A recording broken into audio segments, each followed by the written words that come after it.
The piercing shriek of a woman's desperate plea ripped through the sterile quiet of the 911 call center. "Please, he's coming. Oh God, no!" The voice fragmented, choked by terror, before being swallowed by a cacophony of crashing sounds and a guttural, terrifying roar. Then silence. An abrupt, chilling void. Sarah, a seasoned dispatcher with a decade of unwavering service etched into the lines around her eyes, felt an immediate jolt. Her fingers, usually dancing with practiced ease across the keyboard, paused mid-stroke. The fluorescent lights hummed above her, casting a cold glow on the rows of screens, each displaying the mundane details of other people's emergencies: a fender bender on Main Street, a lost cat near the park, a false alarm at a grocery store. But this call was different. It vibrated with a primal fear that cut through the everyday din. For 10 years, Sarah had been the calm voice in the storm, the unseen lifeline connecting panic to protection. Her motivations were simple yet profound: to save lives, to be the unwavering anchor when chaos threatened to capsize another's world, no matter the emotional cost to herself. She had navigated countless crises, her composure a shield against the raw emotions that flooded her headset. Her colleagues often marveled at her ability to remain so collected, her voice a soothing balm, even when faced with the most horrific scenarios. But even with her extensive experience, the raw terror in that woman's voice sent a shiver down her spine. A new call blinked on her screen, an incoming line from an unknown number. With a deep breath, Sarah clicked to connect. 911, what's your emergency? She asked, her voice a steady, comforting presence, a stark contrast to the thumping anxiety in her chest. A faint, almost inaudible whisper responded, riddled with static. They took him." The words were barely distinguishable, laced with a profound, bone-deep terror that transcended the poor connection. The caller's breath hitched, a ragged gasp that spoke volumes of their distress. Sarah leaned closer to her headset, straining to decipher the fragmented plea. "Ma'am, sir, can you hear me? Who took whom? Where are you?"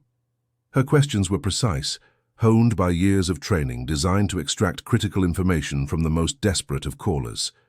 Through the crackling line, she caught snippets of background noise, a muffled shout, indistinct and distant, followed by what sounded like a metallic clang. Then, an unsettling detail, a faint, almost imperceptible siren wail.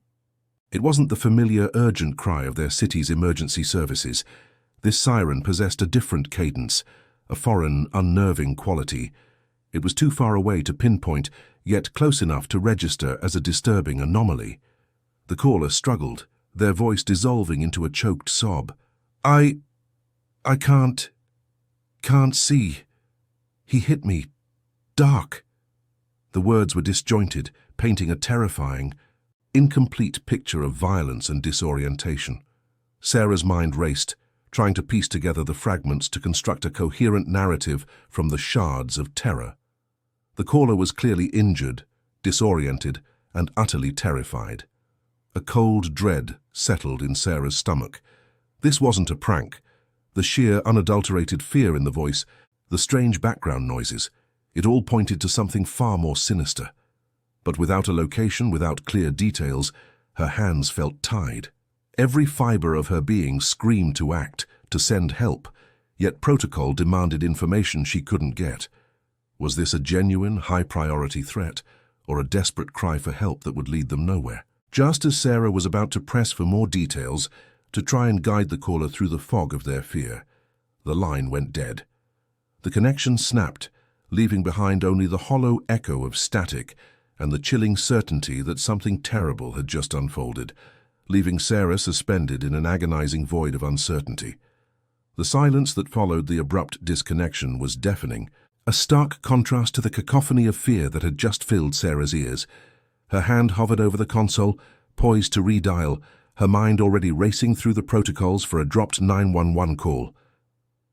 "Damn it," she muttered under her breath, the calm facade she usually maintained cracking under the sudden surge of adrenaline and frustration. She immediately initiated the trace sequence, her fingers flying across the keyboard with practiced efficiency, a desperate hope that the system could pinpoint the caller's last known location. Every second felt like an eternity, each tick of the clock amplifying the terrifying uncertainty. A knot tightened in her stomach, a familiar pang of self-doubt that always accompanied moments of extreme pressure. Had she missed something? A subtle inflection, a hidden clue in the static. The fragmented words. They took him. He hit me. Dark. Replayed in her mind, a gruesome, disjointed melody of distress. She chastised herself for not extracting more, for not being faster, sharper, even though she knew intellectually that the caller had been too terrified to provide coherent information. That nagging voice, a persistent echo from a past painful incident, whispered its familiar accusation. You failed them once. Don't fail them again. The image of a flashing red light, a small forgotten detail from a long-ago call that had ended tragically, flickered in her memory, a stark reminder of the devastating consequences of misjudgment. Across the room, David, a newer dispatcher, glanced her way, sensing the shift in her demeanor. Everything okay, Sarah? He asked, his voice laced with concern. She offered a tight, almost imperceptible shake of her head, her focus entirely on the blinking cursor on her screen. Her supervisor, Brenda, a woman whose years in the department had etched a permanent skepticism onto her features, approached her station. What's the status, Sarah? Another prank. Brenda's tone was dismissive, a common reaction to calls that lacked clear information. Sarah bristled, a fierce protectiveness rising within her. No, Brenda. This was real. A woman, barely coherent, sounded terrified. The line went dead. The trace completed, and a location began to populate on her screen. It was an address on Willow Creek Lane, a tree-lined street in a quiet, unassuming suburban neighborhood, known more for its meticulously manicured lawns than for violent crime. The incongruity struck Sarah immediately. Willow Creek Lane. It didn't fit the raw, desperate terror she had heard, nor the strange, distant siren. Her gut screamed that something was wrong, a deep, unsettling dissonance between the data and her instincts. This wasn't some remote, industrial area where a violent abduction might occur. It was a picture-perfect suburban enclave. Was she being misled? Was the trace itself compromised? Or was there a layer of deception at play she couldn't yet comprehend? She felt a frisson of unease, a prickling sensation that told her this was not as straightforward as it seemed. The caller's fear had been too genuine, too visceral, to originate from such an ordinary setting. She replayed the faint background sounds in her head, trying to match them to the tranquil image of Willow Creek Lane. The muffled shout, the metallic clang, the foreign siren, none of it resonated with the peaceful suburban street the system was displaying. It was as if the call had been a ghost, a terrifying echo from another place entirely. Just as Sarah was about to voice her growing suspicions to Brenda, another incoming call blinked on her screen. The caller ID showed the same general area code as the previous dropped call, reinforcing her growing suspicion. With a deep breath, she answered, her voice betraying none of the turmoil within. 911, what's your emergency? This time, the voice on the other end was composed, almost unnervingly calm. Yes, I'd like to report a minor fender bender on Willow Creek Lane. Nothing serious, just a little paint scuff, but we need an officer to file a report. Sarah's eyes narrowed, a cold certainty settling in her chest. A fender bender, on Willow Creek Lane. The same general area as the terrifying dropped call. This was too much of a coincidence, far too much. Sarah's jaw tightened, a familiar chill creeping up her spine. The composed voice reporting a fender bender on Willow Creek Lane, so soon after the terrifying fragmented call from the same vicinity, wasn't just a coincidence. It was a deliberate act, a carefully placed smokescreen. Her years of experience had honed her intuition into a sharp, undeniable tool, and it screamed deception. This calm, measured voice was an orchestrator, a puppet master pulling strings to divert attention. The unseen antagonist was not merely trying to silence a victim, they were actively trying to mislead the very system designed to protect. She closed her eyes for a fleeting second, the terrifying background noises from the first call replaying in her mind, now with chilling clarity. A metallic clang, a muffled shout, and then a distinct guttural whisper, almost lost beneath the terror. "He's watching!" The phrase, initially dismissed as a desperate plea, now resonated with a sinister undertone, hinting at surveillance, control, and a deeply personal motive. This wasn't a random act of violence, it was targeted, calculated. The antagonist wasn't just a criminal. They were someone with a score to settle, someone acutely aware of their victim's movements, and perhaps even Sarah's own protocols. Her supervisor, Brenda, oblivious to the intricate web forming in Sarah's mind, leaned over. "So, a fender bender? See? Nothing to worry about, just send a unit." Brenda's dismissive tone grated on Sarah's nerves. "No, Brenda," Sarah replied, her voice firm, unwavering. "This isn't just a fender bender, this is a diversion. The first call, the one that dropped, was real. And the location, Willow Creek Lane, it's too perfect, too convenient." Brenda scoffed, crossing her arms. "Sarah, we operate on facts, not feelings. We have a reported fender bender and a vague dropped call from a similar area. Coincidence happens." The resistance from Brenda ignited a spark of defiance in Sarah. She knew this feeling, the isolation of knowing something others couldn't see, the burden of a gut instinct that defied logic. It was a familiar battle, one she had fought before, sometimes winning, sometimes losing. The memory of that past incident, the one that had left a permanent scar on her conscience, pushed her forward. She couldn't afford to be wrong again. She couldn't let protocol override the desperate plea she had heard. "Brenda, please," Sarah pleaded, her voice tinged with an urgency that cut through Brenda's skepticism. The fear in that woman's voice was unlike anything I've heard, and the second call, it's too calm, too staged. It feels like someone is trying to throw us off. We need to send a unit to investigate the general area of the first call, not just the fender bender. Look for anything out of place. Anything." Brenda sighed, clearly annoyed, but something in Sarah's intense gaze must have swayed her. "Fine, Sarah. But if this turns out to be a wild goose chase, it's on you." A patrol unit, Unit 312, was dispatched to Willow Creek Lane, instructed to investigate both the fender bender and any suspicious activity in the surrounding blocks. Minutes stretched into an eternity. Sarah watched the clock, her heart pounding a frantic rhythm against her ribs. Every passing second felt like a lifetime for the person at the other end of that terrifying dropped call. Then the radio crackled. "Unit 312 to dispatch. We're at the reported fender bender. Minor damage, parties exchanging info.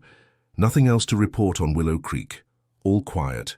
No signs of distress, no unusual vehicles, no sounds of struggle. Just a typical Tuesday afternoon."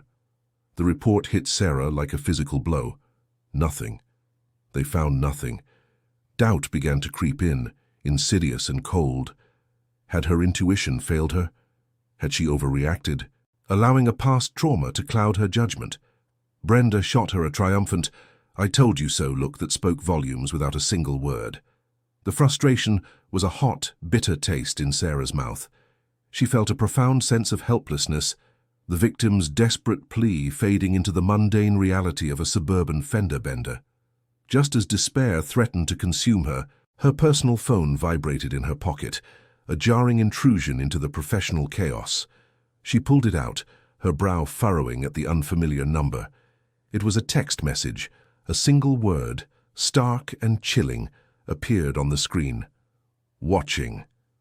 The single word, "watching," burned into Sarah's vision, a cold, calculated invasion of her private world.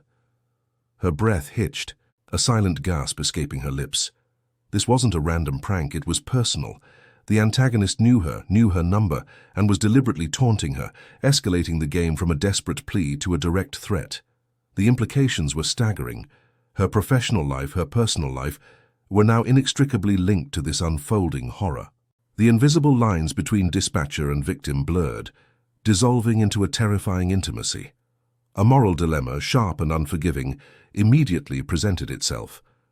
Strict protocol dictated reporting the text, turning it over to internal affairs, and letting the official channels handle it.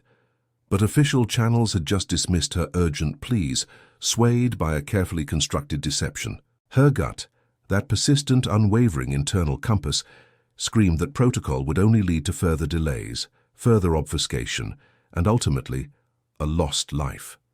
Trusting her intuition meant bending the rules, stepping outside the rigid boundaries of her job description, and risking everything she had worked for: her career, her reputation, perhaps even her freedom. The memory of that past incident, the one where adherence to protocol had led to a tragic outcome, resurfaced with vivid, agonizing clarity. This was her chance for redemption, a desperate opportunity to right a past wrong by embracing the very instinct that had once been dismissed. With trembling fingers, Sarah replayed the initial fragmented 911 call, isolating the background noises, filtering out the static and the fear. She listened intently, her brain dissecting every syllable, every muffled sound. The caller's voice, a terrified whisper, had uttered a phrase she had initially dismissed as incoherent babbling, lost amidst the chaos. Now, with the chilling text message as context, those seemingly random sounds coalesced into a distinct, chilling phrase. It wasn't just a cry for help, it was a coded message, a desperate plea disguised as something innocuous, meant only for someone who knew what to listen for. The phrase, now clear, spoke of a broken bird in a gilded cage. The words twisted Sarah's stomach, a sudden sickening realization dawning upon her. The initial caller wasn't a stranger. The coded message revealed a shocking truth about the identity of the initial caller and their deep, unsettling connection to the antagonist. It exposed a betrayal so profound, so intimate, that it sent shivers down her spine. The gilded cage, the broken bird. It pointed to a specific individual, someone known to both Sarah and, devastatingly, to the antagonist. This wasn't just a random act of violence. It was a meticulously planned act of vengeance, rooted in personal history. A fierce resolve hardened Sarah's gaze. Fear transformed into a cold, unwavering determination. She couldn't wait for official channels, not when she finally understood the depth of the treachery. Taking a deep breath, Sarah made a bold, unauthorized move. She bypassed the standard dispatch system, pulling up an old, rarely used database of confidential informants and local contacts she had cultivated over years, a network built on trust and unspoken favors. She found a name, a former street informant known for his ability to gather information quickly and discreetly, someone who operated in the shadows, far from official scrutiny. She typed out a message, brief and urgent, describing the coded phrase and the general area. Knowing the risk she was taking was immense. The response came within minutes, a single, cryptic address. It wasn't Willow Creek Lane, the suburban street where the fender bender had occurred, nor anywhere near it. The new intelligence pointed to a specific, unexpected location, an abandoned, dilapidated textile factory on the forgotten outskirts of the city, a place notorious for its crumbling infrastructure and labyrinthine corridors. The gilded cage was not a home, but a forgotten, decaying monument to a past industry, a desolate, isolated building that perfectly fit the chilling narrative of a broken bird. The desolate, abandoned textile factory loomed under the city's industrial haze, a silent testament to forgotten dreams. Police units, their sirens muted, converged cautiously from multiple directions, their headlights cutting through the pre-dawn gloom. Sarah, glued to her console, felt a surge of adrenaline as she directed the incoming officers. The situation was a volatile, shifting canvas of unknowns. She had sent them into a high-risk scenario, based on a gut feeling and a cryptic message, with limited visibility and the chilling certainty of potential traps. Every shadow seemed to hold a hidden threat, every creak of the old building's structure a potential ambush. The true extent of the antagonist's betrayal began to unravel as officers cautiously breached the factory's perimeter.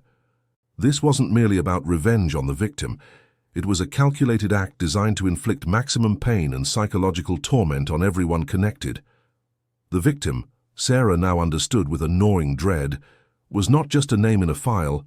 It was Emily, her former mentee, a young dispatcher she had trained, nurtured, and loved like a younger sister. Emily, who had admired Sarah's resilience and dedication, was now caught in a web spun by someone they both trusted.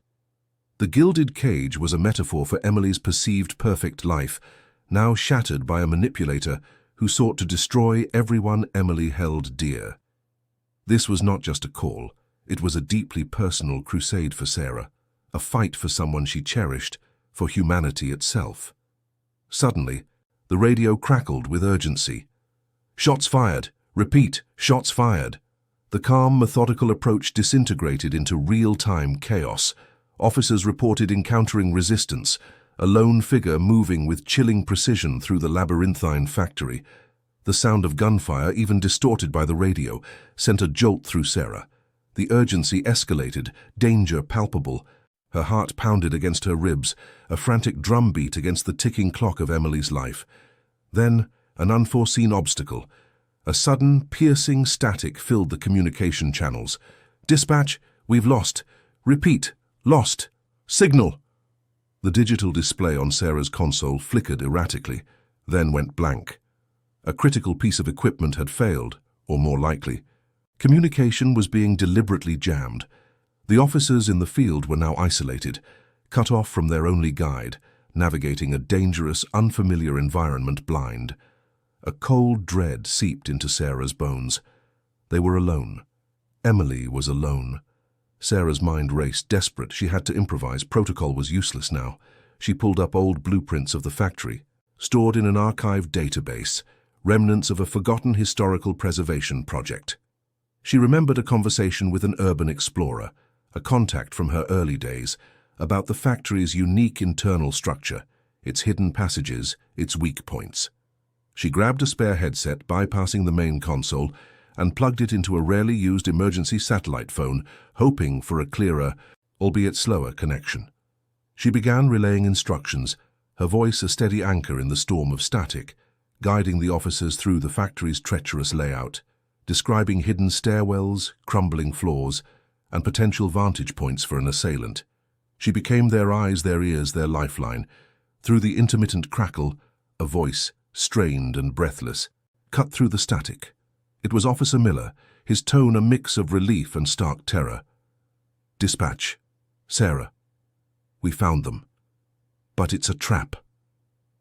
The line went dead, leaving Sarah suspended in a horrifying silence, the chilling realization solidifying that the true danger had only just begun. Emily was found, but at what cost? The antagonist had anticipated their arrival, turning the rescue into a deadly game. The abyss had opened, and they were all teetering on its edge. The chilling pronouncement from Officer Miller echoed in Sarah's ears, confirming her deepest fears. The abandoned building, far from being a simple hideout, was a meticulously orchestrated trap, a labyrinth of peril designed to ensnare and destroy.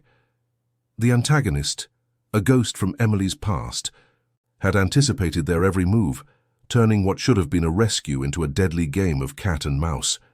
Every shadow now seemed to conceal a threat, every creak of metal a prelude to disaster.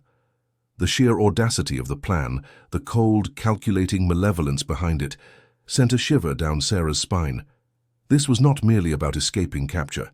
It was about inflicting maximum suffering, a twisted form of vengeance unleashed with terrifying precision.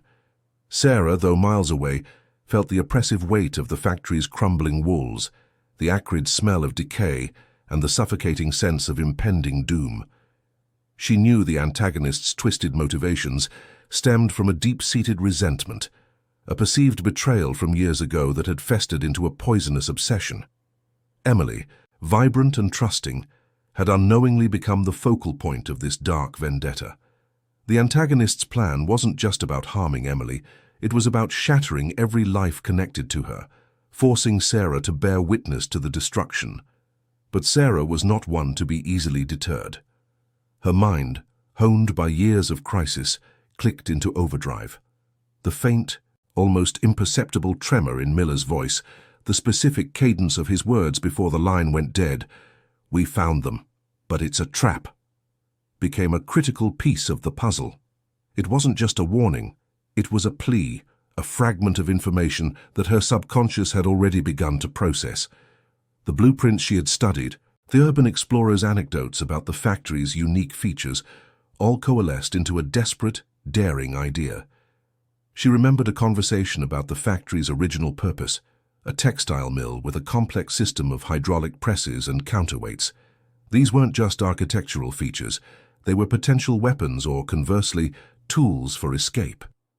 "Miller, can you hear me?" Sarah's voice, though strained, cut through the white noise of static.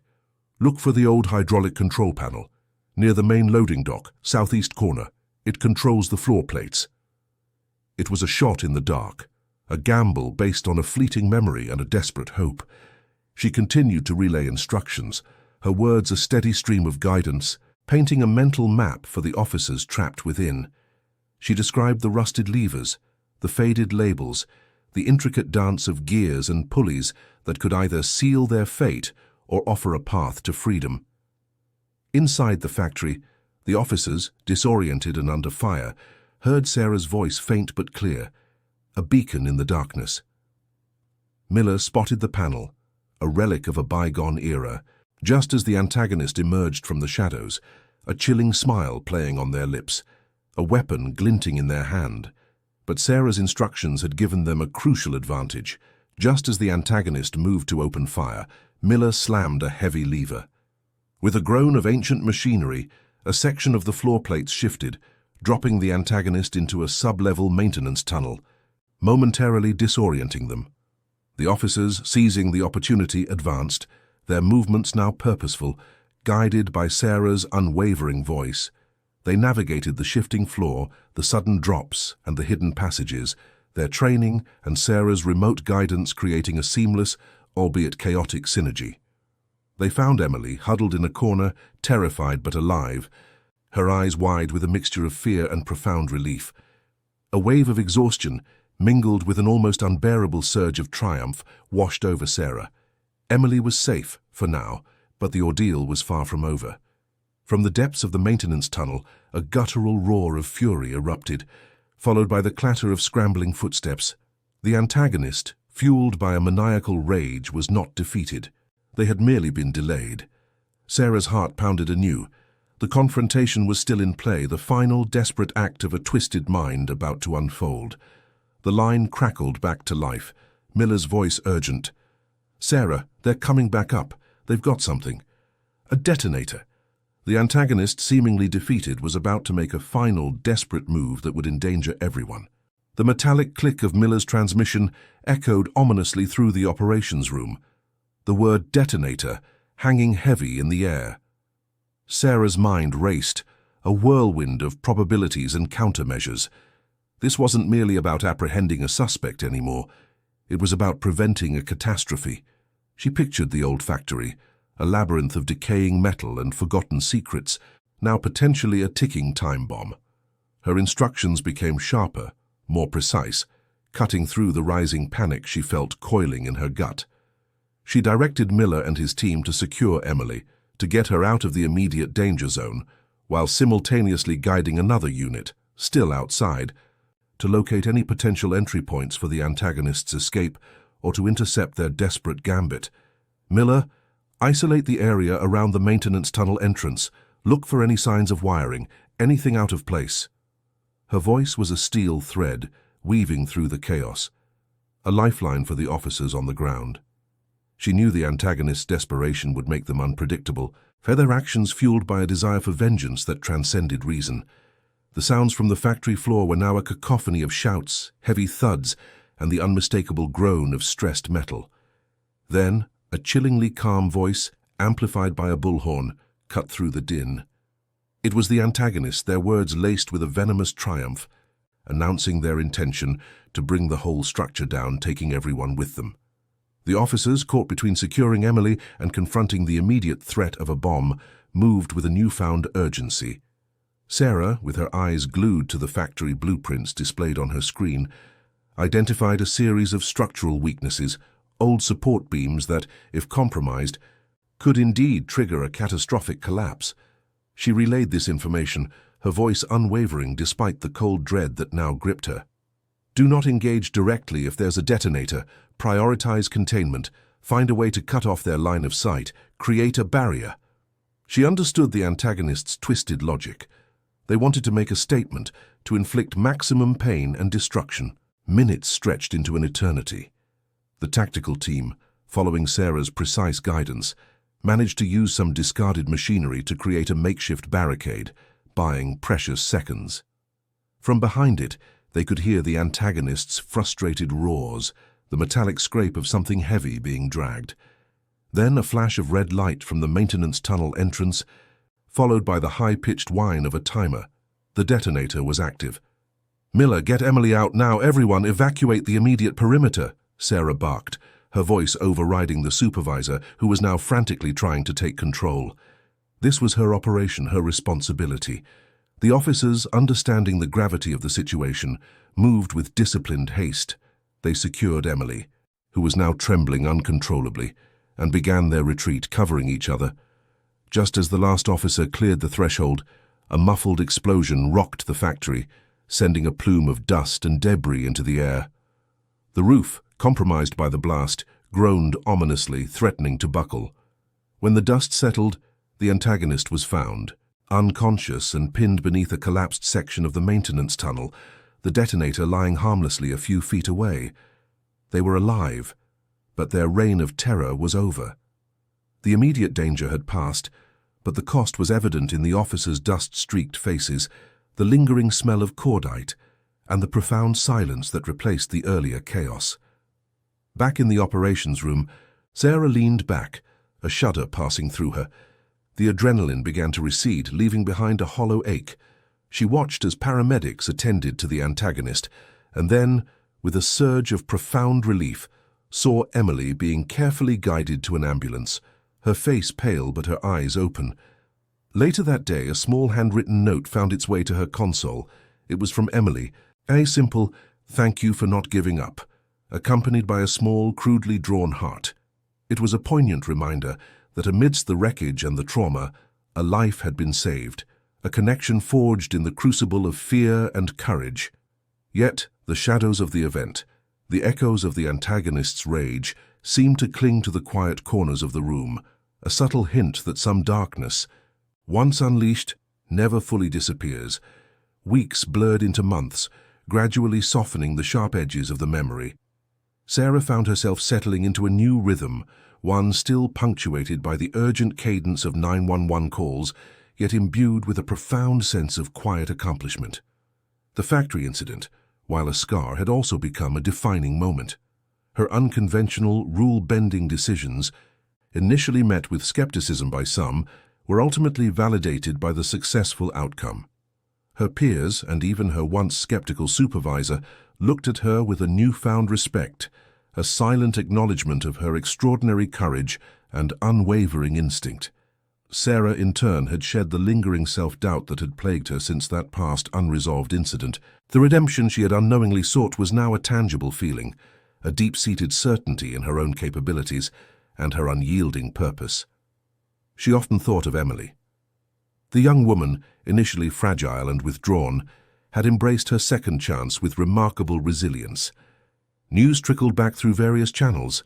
Emily had returned to her studies, dedicating herself to a local community project focused on aiding victims of domestic violence.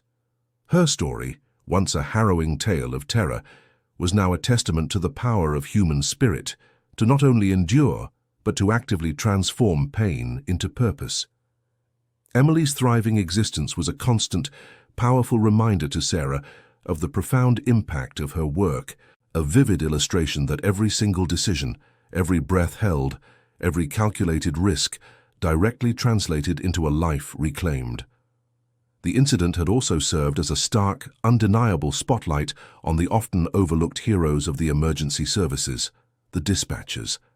The media coverage, usually focused on the flashing lights and sirens, had for once delved deeper, showcasing the intricate, high-stakes ballet performed daily in the silent, dimly lit rooms of call centers. Sarah had become an accidental spokesperson, articulating the immense pressure, the split-second judgments, and the emotional toll of guiding first responders from a distance. She spoke of the unseen battles fought over phone lines, the lives saved by a calm voice and quick thinking, illuminating the critical role of these unseen guardians. Yet a subtle shadow persisted. Sometimes, in the dead of night, a random sound, a particular inflection in a caller's voice, would momentarily transport her back to the factory, to the chilling sound of the timer, the dust-filled air, the antagonist's frustrated roars. The weight of the experience, the sheer intensity of it, had left an indelible mark. But it was no longer a crippling burden. Instead, it had forged an inner strength, a steely resolve that sharpened her focus and deepened her empathy. She understood, more acutely than ever, the fragile thread that connected life and death, hope and despair. Her commitment to her work had only intensified. Each incoming call was not just a case number, but a universe of human need, a desperate plea waiting for a guiding hand. She approached every situation with renewed vigor, knowing that within the static and the urgency lay the potential for another life saved, another family reunited. The headset, once merely a tool, had become an extension of her purpose, a conduit for compassion and courage. The profound takeaway from that high-risk operation echoed in her mind daily. Responsibility was not a burden, but a privilege. Empathy was not a weakness, but the most potent weapon against chaos. And ordinary people, when faced with extraordinary circumstances, possessed an astonishing capacity for heroism. Sarah, the calm voice in the storm, continued her vigil, a testament to the fact that true impact often resided not in grand gestures, but in the unwavering dedication of those who answered the call every single time. Her story was a quiet anthem for all the unsung heroes who, from behind a console, shaped destinies, one critical decision at a time.